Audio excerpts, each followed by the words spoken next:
Good morning. Good morning.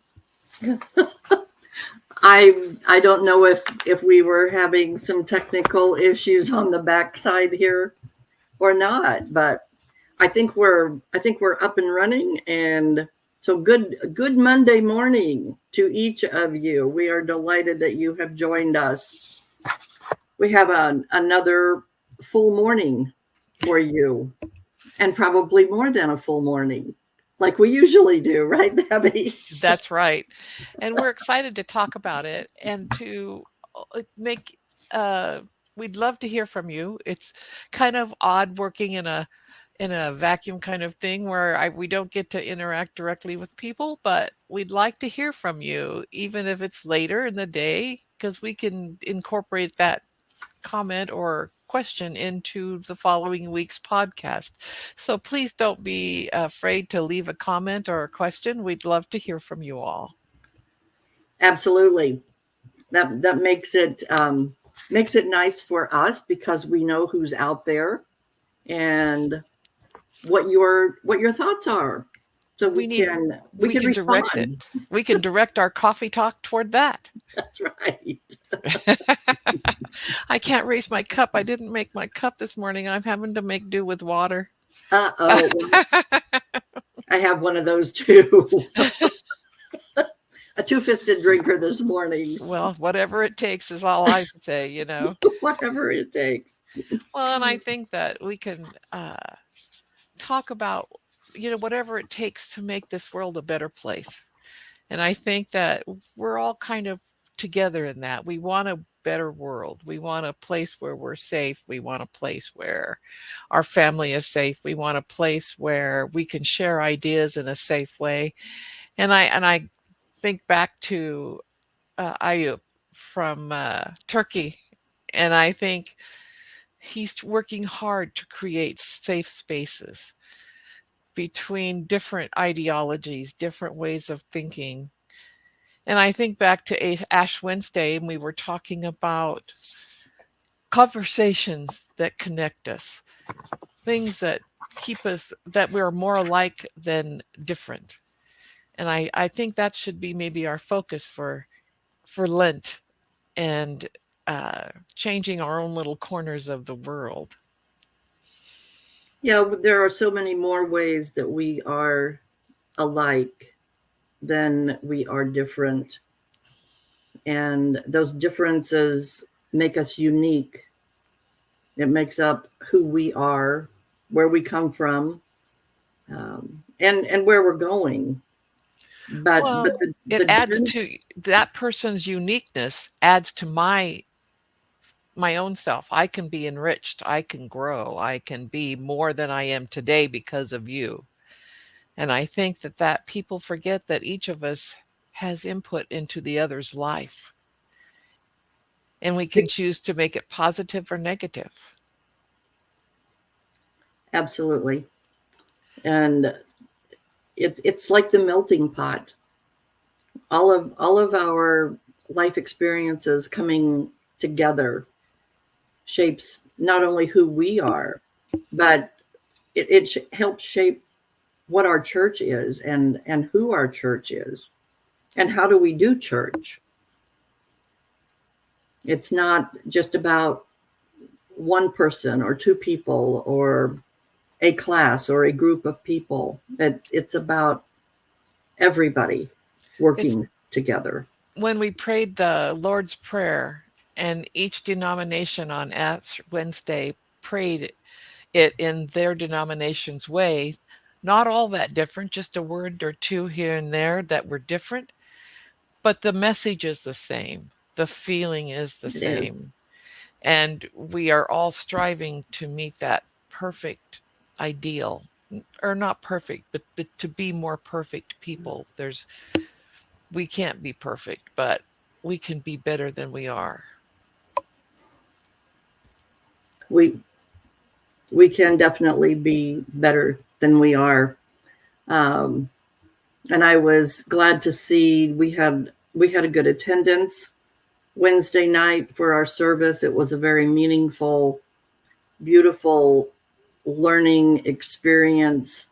Um, the dialogue was very very effective, and it just I think a learning situation like that is so helpful for us to understand each other, and like Debbie said, the slight differences in the way we say the Lord's Prayer. But it's the same same meaning. Um, and I loved the writing what we wanted to surrender on our pieces of paper. And then I knew that was going to happen. But when I actually saw them burning and going away, going to God, giving Well, them to God, I I have know to I share. don't want to take it back. I have to share something that I observed while I was sitting in the pew. When we were faced, while we were waiting for the service to start, um, and we saw that blank piece of paper taped to the order of worship, and everybody was struck by they couldn't think of a thing. And then when they started during the service, when we were asked to surrender our pieces of paper with that which we want to surrender to God, all of a sudden people threw something down on the piece of paper, handed it, folded it up, and put it in the basket. But it's when you don't think too hard about it sometimes, I think that you don't have to work that hard at it. There's so many things in our lives that we'd love to surrender to God, but when we're put on the spot, we can't do it. But in a moment when we're asked to do something right then, all of a sudden we're free. We write it down on the paper, we throw it in the basket, and it goes up in flame. And I thought that was kind of an interesting uh, thing to observe, because we try too hard sometimes. We we do. We that is exactly what I was thinking when you were saying that. We we we use our brain. We overwork our brain when we're trying to communicate our feelings and to communicate with God instead of using our heart. Listen to our heart. He's not interested too much in the head, because that's where we go astray. He's really interested in what is in our heart, because that's who we are.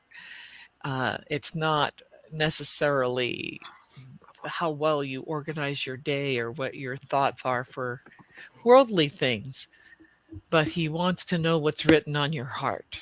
He knows, but you have to give it to him. He's waiting for us to do that. Yes. And I can't help but mention that our service was right after the Chiefs parade and the shooting that affected so many people's lives. Um, and it was a very difficult time to try to sort things out and take it all in. Um, I I just can't get the families out of my mind still. And God works in mysterious ways through us. And right now, I think what they need most from us is prayers. And hopefully, we'll have some kind of a legislation eventually that will help solve this gun violence issue. I don't know. And the other thing was, I was reading some stories in the news about that event, and even though it was a horrific event, people stepped up and did the right thing. There were some of the Chiefs players that were comforting some of the victims. And that made me all the more proud to be represented by people who have, probably deep faith traditions and a willingness to be kind and to reach out to others in a terrible situation. The police officers, the firefighters, giving of themselves, putting their lives in harm's way. Um, God worked in all those people. God was there, not necessarily in the people who perpetrated the shooting, but in the people who responded to an act of evil. And that's kind of where we're at in the world. All of us have an opportunity to respond in a positive way rather than revenge or taking, out an action on that. So I mean actually a picture of what we could make a difference in the world. Those people that helped, they made a huge difference in the person receiving the helps situation right in that moment. They God did. was there. God was there. Yeah. And I'm sure we all know someone or someones that were there and how it has affected their lives. Um, and we have to pray about that. We just have to pray for understanding, for guidance, for comfort.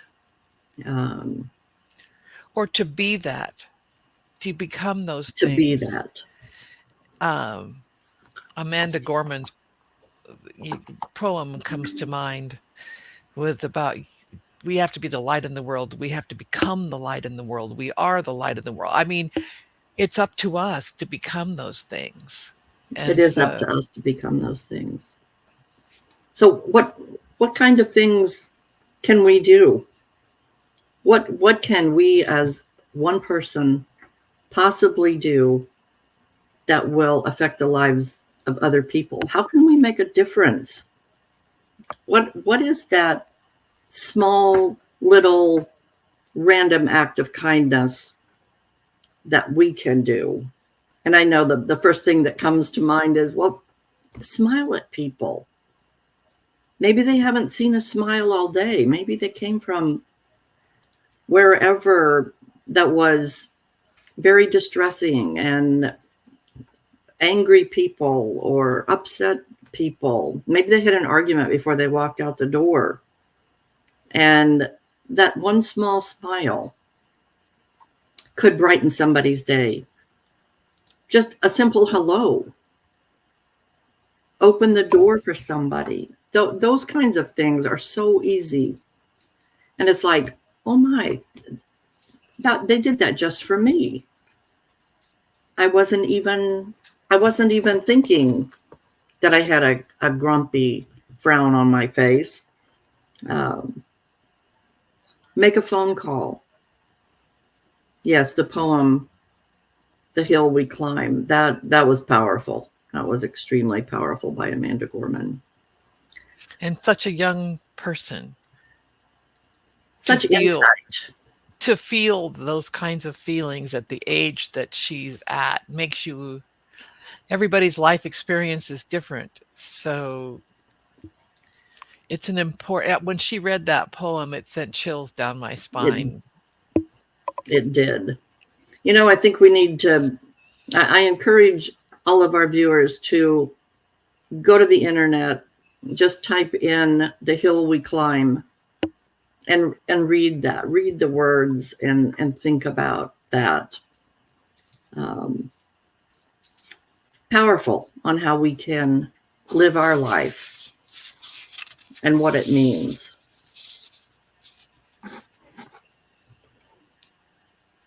Of course, I saw something on the internet that I have to share. It was called, "What is my purpose in life?" I asked in silence, "What is my purpose in life?" The voice spoke to me.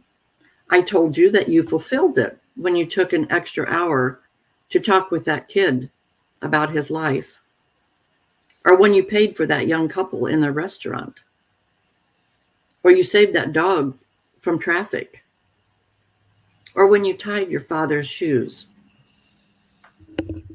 The voice continued, "Your problem is that you equate purpose with goal-based achievement. God or the universe or morality isn't interested in our achievements, just in our heart." When you choose to act out of kindness, compassion, and love, you are already aligned with your true purpose. There's no need to look any further. So we need to choose to be kind. We need to be kind to others. We need to say prayers for others. I know the arrow prayers, or the whatever they're called, that you shoot up very quickly. Like when you see somebody at the grocery store, a young mother struggling with a child. And it's a quick prayer. Oh God, please calm this angry child. Give the mother patience and strength right now. And it's amazing. He hears, and sometimes those things happen right before your eyes. It's the power of prayer is very very important in our lives.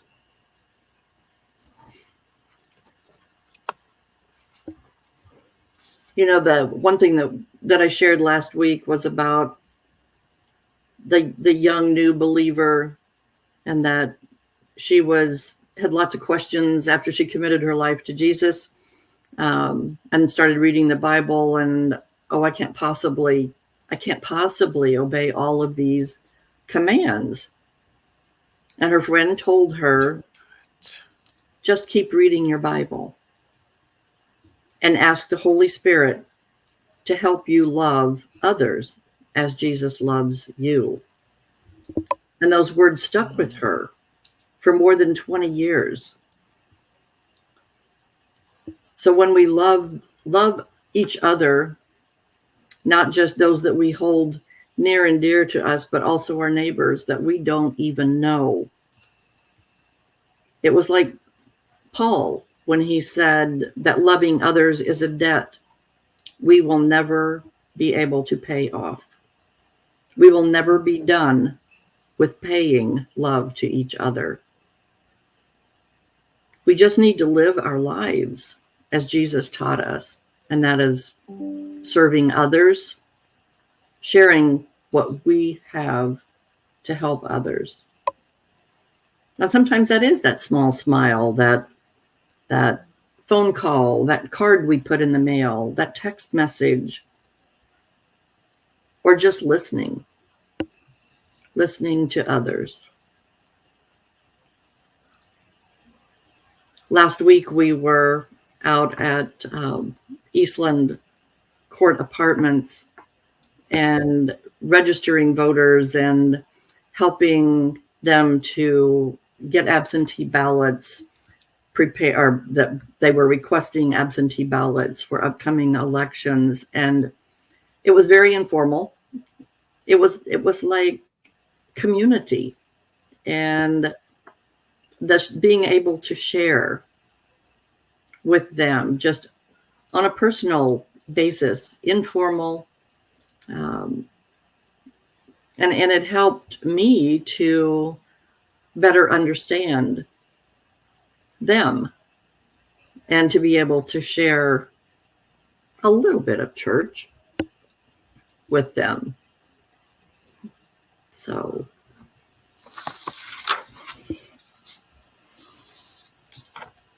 well, it's helpful to know that you can provide some sort of connection. It's about making connections with each other. The one you don't know in the grocery store line, or while you're waiting at the post office, or if you're at the courthouse, at the tax collector's office. I mean, those are all, those can be stressful places when you worry about whether you have enough money to do the things you need to do, and to be able to meet your needs. And it's hard to think beyond that to meeting someone else's need. You don't know what the next person in line is facing as you worry about your own things. And granted, we have to give some thought to those things, but sometimes our stress and vision is so clouded by being in the moment rather than being aware of where we are right then. And I know a lot of times I'm in my own little world and I'm not I'm not thinking outside of my to-do list. Um, and when that happens, I'm not aware of the world around me. It's like, oh, this is all about me right now, and I'm just not aware of the needs of the people around me. And so we have to bring ourselves back and be the hands and feet of Jesus, and to be able to help other people. It's about knowing that you're broken, maybe yourself. You alone can maybe meet that person's need because you've been there or because you have had a similar experience. God has put you in the line at the post office, the grocery store, the tax assessor's office for a reason. And it's not necessarily just to buy food, pick up stamps, or pay your taxes. It's about many other things that we're not even aware of sometimes. As you're standing in line, watching someone in front of you walk like the burdens of the world are upon them, maybe reflecting what you feel. And we all have those burdens, and it's such a lighter load if we share those burdens with each other. It's okay to ask for help. It's okay to say, would you pray for me?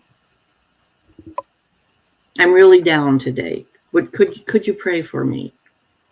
Absolutely. It was interesting, and the first time that it happened to me, I was really taken back. Could you pray for me? It was at Santa Calagon, and this this man pulled in and gave us his money. I think it was $5 at that time, so it was a few years ago. And he said, "Could you pray for me?" And we're waving people in, we're taking money, and we're directing them where to go park their car. And it was just like the whole world stopped. And I said, absolutely, just pull up to the curb.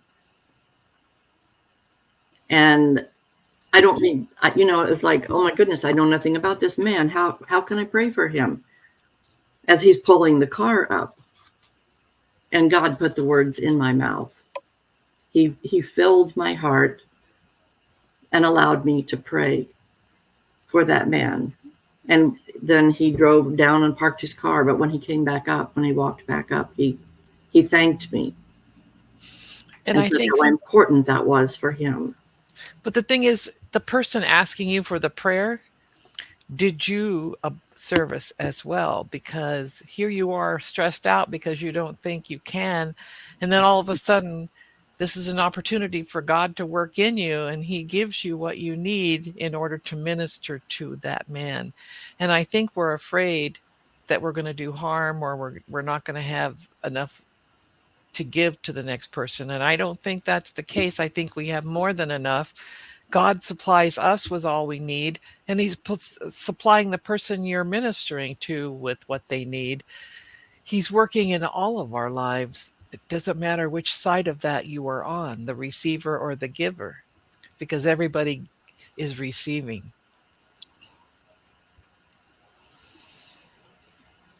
Yes, we all receive when we share God's love. And I And think and here, observation is so important, to wait and watch. And I'm going to share what I put in the basket last night, or on the Ash Wednesday. It seems like last night. But anyway, um, I put down to give up a lack of patience, because I struggle with uh, being having to have an answer for everything. And sometimes the time requires no words. It requires you to stop and pause and to observe the person in front of you, the people around you, the situation in total. It causes you to pause. And sometimes I miss out on stuff because I haven't taken the time to pause. Pausing and waiting for God and just being observant. I think that's more powerful. That's, I think, a lot of times how Jesus ministered to people. He had that extra connection with God that we don't have, but we can strive for. But he also stopped and prayed. He took time out. And I think that we all need a time out. It's kind of like your grandkids when you see mom and dad putting them in a timeout in the corner, just or in their bedroom, just sit and calm down. I think we adults need timeouts. I mean, give me one, please. I want one. I absolutely do. It's like I've been acting up. Would somebody please send me to my room? I just need some quiet, alone time I where I can't can shut sit up. and listen. I can't shut up. Please, somebody flip a switch. Send me away. I just, oh my! I've said that to myself several times. I wish somebody would just send me to my room. Give me time to stop and think. If I don't have somebody else to talk to, perhaps I will do what I should have been doing and talk to God about it. Back in the day, I mean, I was that child that, talked when they shouldn't have. And so from first grade on, I was doomed. And so the teacher would grab my chair in first grade because I was talking. She was waiting for me to shut up, but my chair was such that I was faced away from her and I wasn't aware of what was going on around me. So I didn't hear everybody else being quiet. And I'm just sitting there having a great old time chit chatting. She grabbed my chair, shoved it in the corner. I think I had whiplash. But it was what I needed in the moment. you know? Oh, and sometimes God whips us around. If we are aware, uh, think about that this week. Let's think about that this week. How is God calling us to sit still and listen to Him? How is He calling us then, with that great knowledge that we develop after we listen to Him? How do we use that? How do we keep it How for do the next? How do we keep it for the next situation? how do we keep it? Because if we keep sharing, do we have any left? Oh yeah, we do. Yeah, we do. We have a lot left. Well, We have a sometimes lot by left. repetition, it tends to stick in my brain, but I'm not sure that, a week from now, if I haven't used it recently, that I'm going to be able to reach in there and pull it out. Right. I know it's in there somewhere, but where? I know it's back there in the back of my brain somewhere. Somebody better Where dust it off and put it up front and center. where did it go? Oh my goodness. So since we are in this season of Lent and we're nearing the end of our time for today, I would like to share this from Pope Francis. Do you want to fast this Lent? Fasting from hurting words and say kind words. Fast from sadness and be filled with gratitude. Fast from anger and be filled with patience. Fast from pessimism and be filled with hope. Fast from worries and have trust in God. Fast from complaints and contemplate simplicity. Fast from pressures and be prayerful. Fast from bitterness and fill your hearts with joy. Fast from selfishness and be compassionate to others. Fast from grudges and be reconciled. Fast from words and be silent so you can listen. And Debbie, we say this all the time. We just need to be silent and listen. Listen with our ears, but even more importantly, listen with our heart so that we can reach out and help others. Be present Be in the present. moment, Yes. in your God's timeout love place. God's love changes our heart if we just stop and listen. So with that, we will see you later this week, I hope, for our Lenten Bible study. If you have questions, you can reach out to myself or to Deborah, Pastor Lydia, to the church. We would love to have you join us.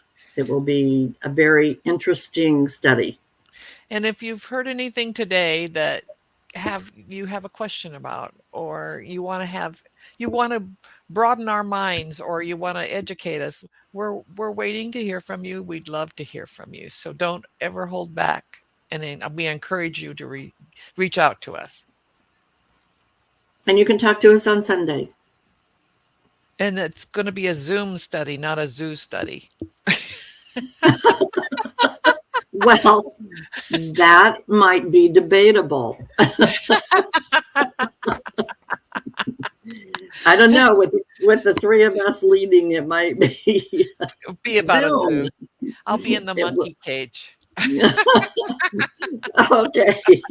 Okay. Goodbye, Bye-bye. everybody.